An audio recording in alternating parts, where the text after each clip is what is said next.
My dear friends, we are discussing this 10th standard geography NCERT. Its title is Contemporary India Part 2. In 9th standard, we have discussed Contemporary India Part 1. This is Contemporary India Part 2. In this NCERT, we have just 7 chapters. It is mainly about economic geography of India. Economic geography. The same thing we have already done. Also, it will get repeated when if you read this 12th standard NCERT. 12 के अगर आप पढ़ लोगे वो दोनों भी क्या है इकोनॉमिक वाले हैं, सेम चैप्टर्स रिपीट होंगे. तो यहाँ पर मेनली 7 चैप्टर्स हैं. Resource, forest, wildlife, then water resource, then agriculture, then mineral. After it, we have manufacturing industries, and then lifelines of national economy. These 7 chapters we have to cover in this book. So we will start one by one. This is the chapter about resources. They have given a good definition of resource. Everything available in our environment which can be used to satisfy our needs, provided it is technologically accessible, economically feasible, and culturally acceptable, can be termed as resource. तो ये बहुत ही अच्छी definition है resource की. Resource के यहाँ पर types दिए हैं, नेचुरल और ह्यूमन, दोनों टाइप के रिसोर्स रहते हैं. नेचुरल और human. Natural, renewable, non renewable. मतलब जो जल्दी से रिजनरेट होते हैं उनको हम रिन्यूएबल कहेंगे. जो मतलब लॉन्ग टाइम लेते हैं रिजनरेट होने को, तो इनको हम नॉन रिन्यूएबल कहेंगे. ओके. रिन्यूएबल में एग्जांपल है विंड एंड वाटर. दूसरा है बायोलॉजिकल रिसोर्सेस, वो भी रिन्यूएबल में आते हैं, जैसे natural vegetation, forest, regeneration fast होता है. वाइल्ड लाइफ, यहाँ पर रिप्रोडक्शन भी फास्ट होगा. इसके बाद देखो नॉन रिन्यूएबल. नॉन रिन्यूएबल में क्या है, recyclable and non recyclable. Recyclable मतलब मेटल्स, मतलब इनका हम यूज कर सकते हैं फिर से डबल से. आयरन का मतलब आयरन की चेयर आपने ला ली, फिर वो 10 साल बाद खराब हो गई, तो आप उसको फिर से मेल्ट करके फिर से उसका नया कुछ उससे पॉट वगैरह बना सकते हैं. इसको रिसाइक्लेबल कहते हैं. दूसरा नॉन रिसाइक्लेबल मतलब फॉसिल फ्यूल. एक बार इसको यूज कर लेते हैं खत्म हो जाते हैं, एनर्जी इनमें की खत्म हो जाती है, इसलिए इनको नॉन रिसाइक्लेबल. और ये नॉन रिन्यूएबल इसलिए क्योंकि इसमें रीजनरेशन टाइम बहुत ज्यादा रहता है, तो इसलिए इसको नॉन रिन्यूएबल कहते हैं. ओके, याद रखो. इसके बाद क्या है, ह्यूमन. ह्यूमन रिसोर्स क्या रहता है, स्ट्रक्चर्स, इंस्टीट्यूशंस, ये ह्यूमन रिसोर्स हैं. इसी तरीके से क्वांटिटी एंड क्वालिटी. क्वांटिटी मतलब जैसे labour force, working age population कितनी आपकी, वो आपका क्वांटिटिव एस्पेक्ट से रिसोर्स होगा. और क्वालिटी, आपके पास जो लेबर फोर्स है उनके पास स्किल सेट क्या है, स्किल वगैरह है क्या, तो ये आपका डिसाइड करेंगे quality of work force. Okay. तो इस तरीके से 2 टाइप के रिसोर्सेज रहते हैं, नेचुरल एंड ह्यूमन.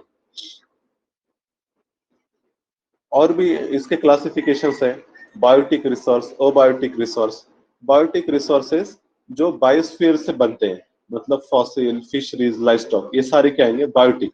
और अबायोटिक रिसोर्सेज जो है जैसा मेटल्स, रॉक्स, ये नॉन लिविंग रहते हैं. सनलाइट, ये सारे अबायोटिक आएंगे. रिन्यूएबल, नॉन रिन्यूएबल, ये तो हमने अभी देखा. इसी तरीके से और भी टाइप है, इंडिविजुअल, कम्युनिटी. इंडिविजुअल जो पर्सनल, मेरी पर्सनल प्रॉपर्टी है, वो मेरा इंडिविजुअल रिसोर्स आएगा. कम्युनिटी, कम्युनिटी रिसोर्स में जैसा रोड्स हैं, हॉस्पिटल्स हैं, पब्लिक पार्क हैं, ब्यूरियल ग्राउंड्स हैं, विलेज पॉन्ड्स, ये सारी चीजें आएंगी कम्युनिटी रिसोर्स में. इसी तरीके से देखो कुछ नेशनल रिसोर्सेस रहते हैं. नेशनल जो नेशनल कोल वगैरह, मिनरल्स वगैरह, ये सारी चीजें नेशनल रिसोर्सेस आएंगे. कुछ इंटरनेशनल रिसोर्सेस रहते हैं, जैसा कि ओशन जो है आपका, डीप ओशन, मतलब beyond exclusive economic zone. 200 nautical miles तक तो वो गवर्नमेंट को एक्सेस रहता है वहां के रिसोर्सेस एक्सप्लॉइट करने का. लेकिन बियॉन्ड 200 नॉटिकल माइल जो रिसोर्सेस रहेंगे ओशन के, वो आते हैं, उसको कहते हैं इंटरनेशनल रिसोर्सेस. ओके. इसके बाद देखो और भी क्लासिफिकेशन है, जैसा development, potential, status of development के हिसाब से. एक रहता है पोटेंशियल रिसोर्स और दूसरा रहता है डेवलप रिसोर्स. पोटेंशियल रिसोर्सेस मतलब ऐसे resources which are found in a region but have not been utilised. ऐसे रीजन्स जिनका हमने यूज किया है बट उनका यूटिलाइज नहीं किया गया है, जो मतलब अवेलेबल है लेकिन यूज नहीं कर पा रहे, जैसा हमारा जियोथर्मल एनर्जी है। Geothermal energy is a potential resource.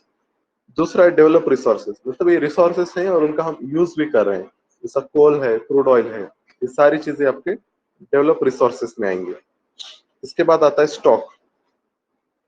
Stock मतलब materials in the environment which have the potential to satisfy human needs but human beings do not have the appropriate technology to access this are included among the stock. Stock मतलब जो है अभी available, लेकिन same ऐसे ही बता रहे potential future में use हो सकता है, जैसा कोल बेड मीथेन है, शेल गैस, शेल ऑयल वगैरह, ऐसे जिनका अभी अनटैप रिसोर्सेस है।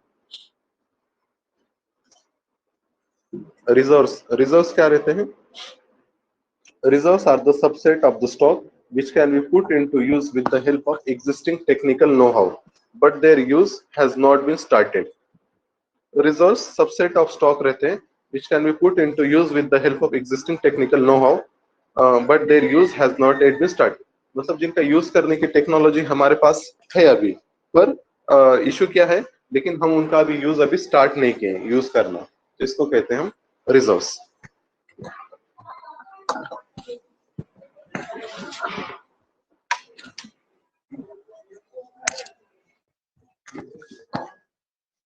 इसके बाद डेवलपमेंट ऑफ रिसोर्सेस वगैरह, ये सारी कुछ टर्म्स हैं।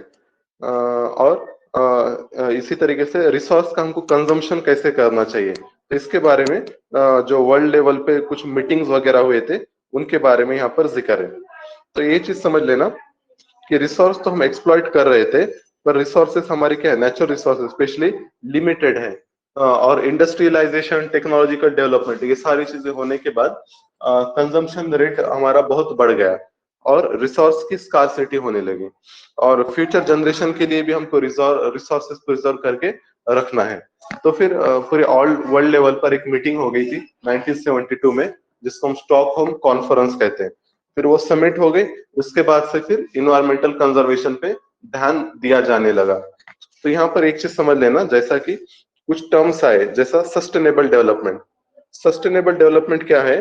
Development should take place without damaging the environment and development in the present should not compromise with the needs of the future generation. जो प्रेजेंट की डेवलपमेंट है वो नीड्स ऑफ फ्यूचर जनरेशन को कॉम्प्रोमाइज नहीं करना चाहिए, इसको कहते हैं सस्टेनेबल डेवलपमेंट। इसको फर्स्ट टाइम डिफाइन किया था ब्रूटलैंड रिपोर्ट में। ये यूएन के अंडर में ये ब्रूटलैंड रिपोर्ट, ब्रूटलैंड कमीशन आता है 87 में, तो उसने रिपोर्ट में दिया था सस्टेनेबल डेवलपमेंट का कंसेप्ट। ब्रूटलैंड लेडीज है, ब्रूटलैंड याद रखना। इसी तरीके से फिर इसको हम यूज कर सकते हैं, ब्रूटलैंड मतलब कंट्रीब्यूशन ऑफ वुमन वगैरह, ऐसे वगैरह कुछ आता है तो ऐसी चीजें हम कोट कर सकते हैं। सस्टेनेबल डेवलपमेंट को डिफाइन किया था उन्होंने। ओके, फिर रियो दी जानेरो में समिट होती है 1992 में, ये तो हमको पता है, इन्वायरमेंट में हम पढ़ते हैं, ये अर्थ समिट जिसको हम कहते हैं। और यहाँ पर बहुत सारे कन्वेंशन आए थे, जैसा UNFCC, United Nation Framework Convention on Climate Change, ये आया। इसी तरीके से UNCBD, United Nation Convention on Biological Diversity, फिर UNCCD, United Nation Convention to Combat Desertification. इसी तरीके से एजेंडा 21 आता है। एजेंडा 21 यहाँ पर क्या था कि मतलब जो 21st सेंचुरी है, तो यहाँ पर हमको एक एक्शन प्लान क्या रखना चाहिए ताकि हम सस्टेनेबल डेवलपमेंट अचीव कर सके फ्यूचर में, तो इसी को हम कहते हैं एजेंडा 21। एजेंडा 21 मतलब एक एक्शन प्लान है, किस तरीके से हमारा अप्रोच रहना चाहिए 21st सेंचुरी में, तो उसके लिए हमारा क्या था, एजेंडा 21। ओके, तो यहाँ पर अब हम स्टॉप करते हैं, कल जब हम स्टार्ट करेंगे तो इसके आगे वाला पार्ट हम लोग डिस्कस करते हैं। ओके, ठीक है, आई एम ऑडिबल? हाँ ठीक है, इसको अच्छे से रिवाइज कर लो और कल हम फिर आगे से कंटिन्यू करेंगे नेक्स्ट वाला पार्ट।